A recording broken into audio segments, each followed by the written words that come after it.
Hi friends, welcome to our YouTube channel. Friends, ఈరోజు మన ఛానల్లో టాపిక్ వచ్చేసి ఇక్కడ మీరు చూస్తున్నారు కదా, ప్రెస్టీజ్ ఇండక్షన్ స్టవ్. ఫ్రెండ్స్, మనకి ఇండక్షన్ కుక్ టాప్ అని చెప్పేసి ఉంటాం కదా, మనకి దీంట్లో ఎటువంటి ప్రాబ్లమ్స్ వస్తాయి, మనకి ఐడెంటిఫై చేసుకోవాలి అంటే మనకి ఏ ప్రాబ్లం వచ్చిందని ఐడెంటిఫై చేసుకుని ఏ విధంగా రిపేర్ చేయాలి ఏంటి అనేది నేను కంప్లీట్గా ఈ వీడియోలో ప్రాక్టికల్గా మీకు మల్టీమీటర్ సహాయంతో టెస్ట్ చేస్తూ ఎక్స్ప్లెయిన్ చేస్తాను ఫ్రెండ్స్, ఓకేనా.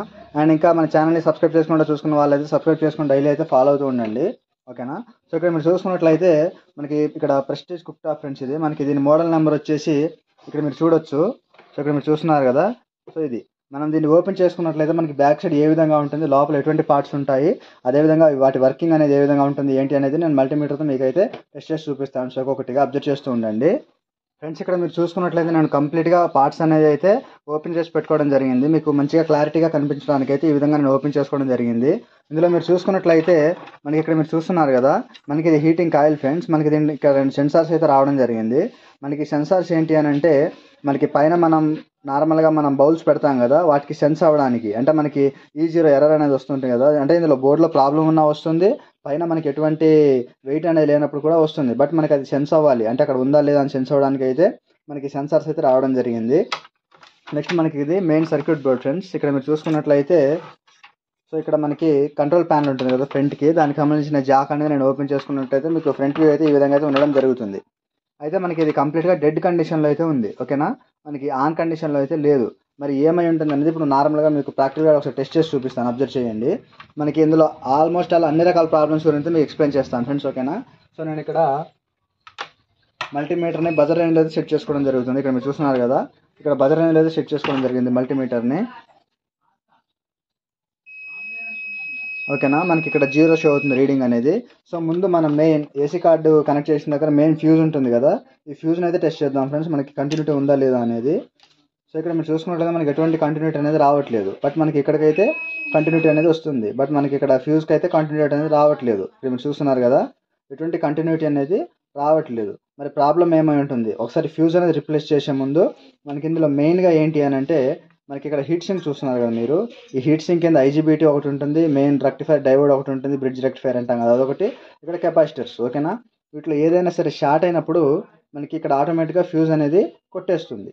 సో క్లారిటీగా అబ్జర్వ్ చేయండి, మనకి కంప్లీట్గా ఏది షార్ట్ అయినా సరే వీటిలో మనకి ఫేస్ న్యూట్రల్ అంటే మనకి డీసీలో వచ్చేసరికి ప్లస్ మైనస్ షార్ట్ అయిపోతాయి కాబట్టి ఫ్యూజ్ అనేది కొట్టేసే అవకాశాలు అనేది ఎక్కువగా అయితే ఉండడం జరుగుతుంది.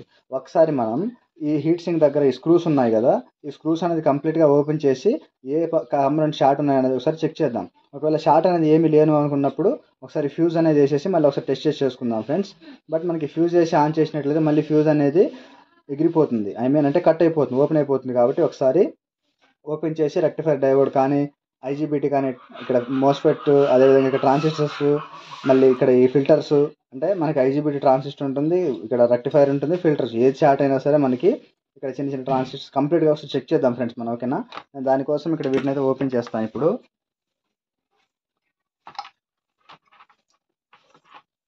ఇక్కడ మీరు చూసుకున్నట్లయితే మనకి ఇక్కడ రెక్టిఫైర్కి ఒక స్క్రూ అయితే ఉండడం జరుగుతుంది.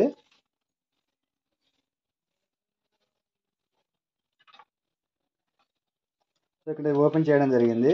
అదేవిధంగా నేను సోల్డరింగ్ సహాయంతో ఇక్కడ IGBT లెగ్స్ అనేది రిమూవ్ చేయడం జరిగింది ఫ్రెండ్స్. ఇక్కడ మీరు చూసుకున్నట్లయితే నేను ఇక్కడ ఓపెన్ చేసేస్తున్నాను చూడండి. సో ఇది ఫ్రెండ్స్, మనకి దీన్ని మన IGBT అని చెప్పేసి అంటాం, ఉంది కదా. మనకి నార్మల్గా ట్రాన్సిస్టర్ లాగా అయితే ఉంటుంది టెస్టింగ్ అనేది, మనకి షార్టింగ్ అనేది లేకుండా ఉండాలి. మనం ఒకసారి మల్టీమీటర్ సహాయంతో దీన్ని అయితే చెక్ చేసుకుందాం ఒకసారి, ఓకేనా.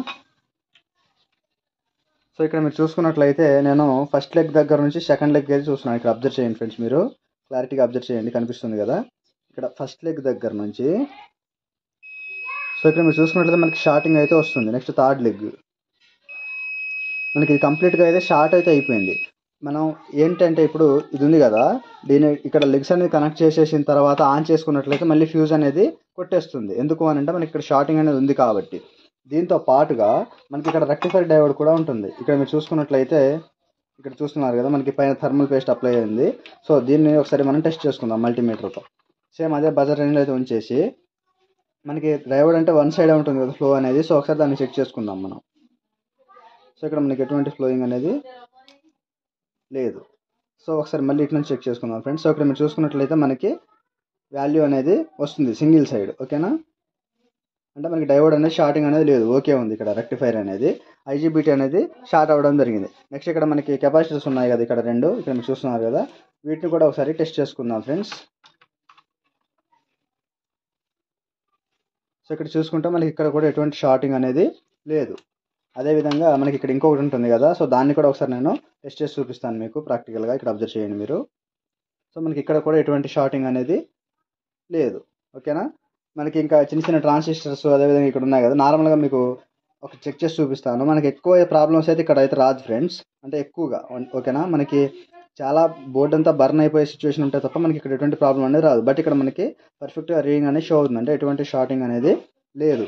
మనకి ఇక్కడ మెయిన్ షార్టింగ్ ఉన్న కాంపోనెంట్ ఏంటి అని అంటే ఇక్కడ ఐజీబీటీ చూస్తున్నారు ఇది. సో ఒకసారి మనం ఇది రిమూవ్ చేసాం కదా, ఇప్పుడు మళ్ళీ ఒకసారి మనం ఆన్ చేసి అసలు ఆన్ అవుతుందా లేదా అనేది టెస్ట్ చేద్దాం ఫ్రెండ్స్. ఓకేనా. ఒకసారి ఆన్ చేయడానికి నేను ఇక్కడ ముందుగా ఫ్యూజ్ ఉంటుంది కదా, ఈ ఫ్యూజ్ని అయితే ఒక చిన్న లీడ్ అనేది సోల్డరింగ్ చేసుకొని మీకు చూపిస్తాను. సో ఫ్రెండ్స్ ఇక్కడ మీరు చూసుకున్నట్లయితే నేను ఇక్కడ పైనుంచి ఒక చిన్న లీడ్ అనేది వేసుకోవడం జరిగింది ఫ్యూజ్కి. ఓకేనా, అంటే కంటిన్యూటీ అనేది రావడం కోసం. సో ఇప్పుడు మనం ఆన్ చేసే ముందు ఒకసారి ఈ జాక్ ఉంటుంది కదా, కంట్రోల్ ప్యానల్ యొక్క జాక్ అనేది, సో దీన్ని అయితే కనెక్ట్ చేస్తున్నాను నేను. కనెక్ట్ చేసిన తర్వాత మనకి ఇక్కడ ముందు ఫ్రంట్ ప్యానల్ బోర్డు ఉంటుంది కదా, డిస్ప్లే టైపు, అందులోకి మనకి లైటింగ్ అనేది వస్తుందా లేదా అనేది అయితే మనం అయితే అబ్జర్వ్ చేసుకోవాల్సి ఉంటుంది. ఓకేనా. నేను చూపిస్తున్నాను చూడండి. సో ఇక్కడ మనకి ఇక్కడ లైటింగ్ ప్యానల్ బోర్డు ఉంటుంది కదా, దీంట్లో మనకి లైటింగ్ అనేది వస్తుందా లేదా, సో అదొకటైతే మనం అబ్జర్వ్ చేసుకోవాల్సి ఉంటుంది. ఓకేనా. సో ఇక్కడ ఇదేమో మనకి హీటింగ్ కాయిల్ ఫ్రెండ్స్, ఇది నేను ఇక్కడ పక్కనైతే ఉంచేస్తున్నాను. నేను నెక్స్ట్ మీకు ఈ సెన్సార్స్ కూడా ఏ విధంగా చెక్ చేయాలని కూడా మీకు అయితే చూపిస్తాను నేను. ఓకేనా. సో ఇది ఈ విధంగా అయితే పక్కన పెట్టుకోవడం జరిగింది. సో ఇప్పుడు ఒకసారి నేను ప్లగ్ పెట్టి అయితే ఆన్ చేస్తున్నాను. సిరీస్ ల్యాంప్ ద్వారా ఆన్ చేసుకున్నా సరే ప్రాబ్లం అయితే ఏముండదు. బట్ మనకి ఇక్కడ ఎటువంటి షార్టింగ్ అనేది లేదు కాబట్టి నేను మీకు డైరెక్ట్గా ఆన్ చేసి అయితే చూపిస్తున్నాను ఫ్రెండ్స్, అబ్జర్వ్ చేయండి. సో ఇక్కడ మీరు చూస్తున్నారు కదా, మనకి బజర్ సౌండ్ అనేది వచ్చేసి మనకి ఆన్ కండిషన్లోకి అయితే వచ్చేసింది డిస్ప్లే అనేది.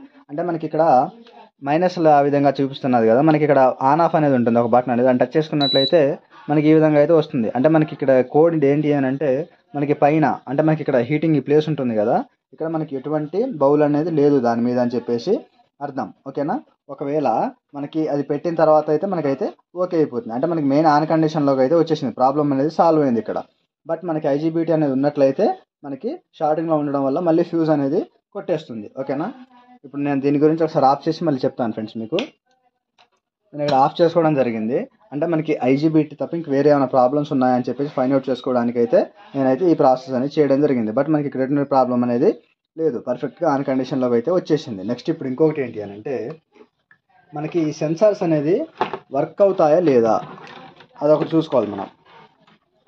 సో ఇక్కడ మీరు చూస్తున్నారు కదా, ఈ సెన్సార్ అనేది మనకి వర్క్ అవుతుందా లేదా దాన్ని చెక్ చేసుకోవడానికి ఏంటి అని అంటే ఇక్కడ దానికి సంబంధించిన 2 వైర్స్ ఉన్నాయి కదా, ఆ 2 వైర్స్ అనేది నేను ఇక్కడ మల్టీమీటర్ని ఇక్కడ 200K రేంజ్లో అయితే సెట్ చేసుకుంటున్నాను.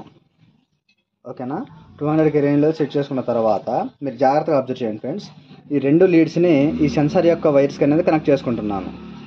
మనకి సమ్ వాల్యూ అయితే వస్తుంది. ఇక్కడ ఫర్ ఎగ్జాంపుల్ మీరు చూసుకున్నట్లయితే మనకి ఇందులో కనిపిస్తుంది కదా, ఒక 90 ఆ విధంగా వాల్యూ అయితే వస్తుంది. మరి హీట్ అవుతుంది కదా, ఆ హీట్ అనేది నేను ఎక్స్టర్నల్గా సోల్డరింగ్ రాడ్ సహాయంతో అయితే అప్లై చేస్తాను. మీరు హీట్ అనేది అప్లై చేసినప్పుడు అక్కడ నువ్వు డిఫరెన్సెస్ అనేది అబ్జర్వ్ చేయొచ్చు. ఫర్ ఎగ్జాంపుల్ నేను ఇక్కడ సెన్సార్ వర్క్ అవుతుందో లేదో తెలుసుకోవడానికి దాని మీద సోల్డరింగ్ రాడ్తో ఈ విధంగా హీట్ అనేది అప్లై చేస్తున్నాను. ఇక్కడ మీరు చూడొచ్చు మనకి సెన్సార్లో వాల్యూ అనేది డిక్రీజ్ అవుతుంది. మళ్ళీ నేను ఇక్కడ రిమూవ్ చేస్తున్నాను, ఇక్కడ చూడండి మళ్ళీ మనకి ఇంక్రీజ్ అయితే అవుతుంది. సో సేమ్ ప్రాసెస్ ఫ్రెండ్స్, ఈ సెన్సార్ కూడా అదే విధంగా చేసుకోవాల్సి ఉంటుంది.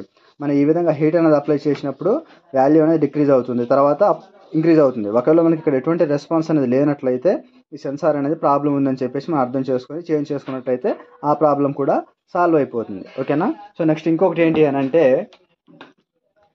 ఇక్కడ కంట్రోల్ ప్యానల్ రిలేటెడ్ ఇక్కడ మీరు చూస్తున్నారు కదా, దీని పక్కన షార్ట్ అయ్యే అవకాశాలు ఉంటాయి ఫ్రెండ్స్ కొన్ని టైమ్స్లో. ఏ విధంగా అని అంటే మనకి ఇక్కడ రెసిస్టెన్స్ ఉంటుంది, ఈ రెసిస్టెన్స్ దగ్గర నుంచి మనకి ఇక్కడ జీనార్ ఉంటుంది కదా, ఇవి కొన్నిసార్లు షార్ట్ అయిపోయే అవకాశం ఉంటుంది. అటువంటి కేసెస్లో మనకి ప్యానల్ సప్లై మిస్ అవ్వడం, మనకి అంటే ఆ ఫంక్షన్స్ అనేది కరెక్ట్గా అవ్వకపోవడం అటువంటి ప్రాబ్లమ్స్ అయితే వస్తాయి. ఒకసారి జీనార్స్ కూడా చెక్ చేసుకోవాలి.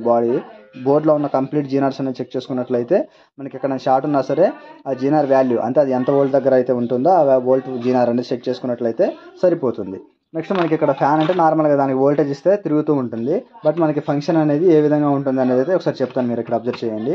అది ఏ విధంగా ఉంటుంది అని అంటే మనకి ఆన్ చేసిన తర్వాత మనకి ఇక్కడ ఇందాక ఒక కోడ్ వచ్చింది కదా మనకి ఈ సంథింగ్, ఆ విధంగా కాకుండా రన్నింగ్లో ఉన్న కేసెస్లో దానికి వోల్ట్ అనేది రిలీజ్ అవుతుంది. అప్పుడు మాత్రమే ఇదైతే ఫ్యాన్ అనేది మనకి రొటేషన్లోకి అయితే వస్తుంది. సో ఇది ఫ్రెండ్స్ మనకి ఇప్పుడు దీనికి హీట్ అవ్వాలి అని అంటే ఇక్కడ మీరు చూస్తున్నారు కదా కాయిల్ యొక్క 2 వైర్లు ఒకటైతే కనెక్ట్ అయ్యి ఉంది, ఇంకొకటి మనం ఇక్కడ కనెక్ట్ చేసుకున్నట్లయితే సరిపోతుంది. ఆ తర్వాత మనకి ఇక్కడ IGBT అనేది ఇన్స్టాల్ చేసుకొని ఫిట్ చేసుకున్నట్లయితే సరిపోతుంది.